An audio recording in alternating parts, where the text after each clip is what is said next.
Transgender വിഭാഗത്തിന് കലാസംഘം രൂപീകരിക്കാനൊരുങ്ങിയ സാമൂഹിക നീതി വകുപ്പ്. കലാഭിരുചിയും സർഗാത്മക ശേഷിയുള്ളവർക്ക് പിന്തുണ നൽകി സാമൂഹികവും സാമ്പത്തികവുമായ ജീവിത നിലവാരം ഉറപ്പാക്കുകയാണ് ലക്ഷ്യം. അനന്യം പദ്ധതിയുടെ ഭാഗമായുള്ള കലാ ട്രൂപ്പിലേക്കായി തിരുവനന്തപുരത്ത് നടന്ന ഓഡീഷനിൽ നിരവധി പേർ പങ്കെടുത്തു.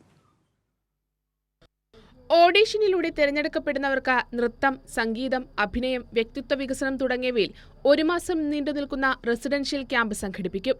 പിന്നീട് പ്രത്യേക ആശയത്തിലൂന്നി നൃത്തവും സംഗീതവും അഭിനയവുമെല്ലാം ഉൾപ്പെടുന്ന കലാപരിപാടി ചിട്ടപ്പെടുത്തും. സാമൂഹിക നീതി വകുപ്പ് സാംസ്കാരിക വകുപ്പുമായി ചേർന്ന് നടപ്പിലാക്കുന്ന അനന്യം പദ്ധതിയുടെ ഭാഗമായാണ് കലാ ട്രൂപ്പ് ഒരുങ്ങുന്നത്.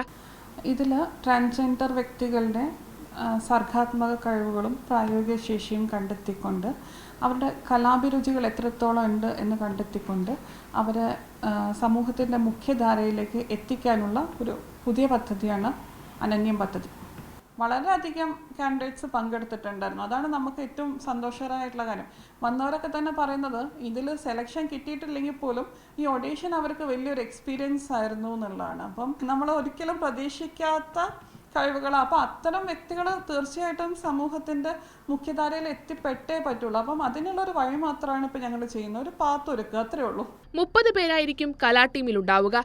തിരുവനന്തപുരത്ത് നടന്ന ഓഡീഷനിൽ നിരവധി പേരാണ് പങ്കെടുത്തത്. അനന്യ പരിപാടി ശരിക്കും നമ്മൾ എൻവിസേജ് ചെയ്തത് ഒരുപാട് പേർ ഈ നേരത്തെ അർവിക സൂചിപ്പിച്ചതുപോലെ കലാപരമായിട്ട് കഴിവുകളുള്ള ഒരുപാട് മനുഷ്യരുണ്ട്. അപ്പോൾ അവർക്ക് പലപ്പോഴും വേദികൾ കിട്ടുന്നില്ല എന്നുള്ളതൊരു പ്രധാനപ്പെട്ട പ്രശ്നമുണ്ട്. അല്ലെങ്കിൽ ആവശ്യമുള്ള രീതിയിലുള്ള പരിശീലനം കിട്ടുന്നില്ല എന്നുള്ള പ്രശ്നമുണ്ട്. അപ്പോൾ ഓരോ വ്യക്തികൾക്കും അവരുടെ അഭിരുചി മേഖല എന്താണെന്നുള്ളത് നമ്മൾ കൃത്യമായിട്ട് മനസ്സിലാക്കി ആ മേഖലയിൽ സക്സസ് ആയിട്ട് മാറാനുള്ള ഒരു പാത്തൊരുക്കുക എന്നുള്ളതാണ് ഏറ്റവും പ്രധാനം. അതിൻ്റെ ഭാഗമായിട്ടാണ് ശരിക്കും ഇങ്ങനത്തെ ഒരു പ്രോജക്റ്റ്. കലയോട് അഭിരുചിയുള്ള നിരവധി പേർ ട്രാൻസ്ജെൻഡർ വിഭാഗത്തിലുണ്ട്. അവർക്ക് അവസരം നൽകുന്നതിനൊപ്പം മെച്ചപ്പെട്ട സാമൂഹിക സാമ്പത്തിക സാഹചര്യവും ഉറപ്പാക്കാൻ ഇതിലൂടെ സാധിക്കും. കൈരളി ന്യൂസ്, തിരുവനന്തപുരം.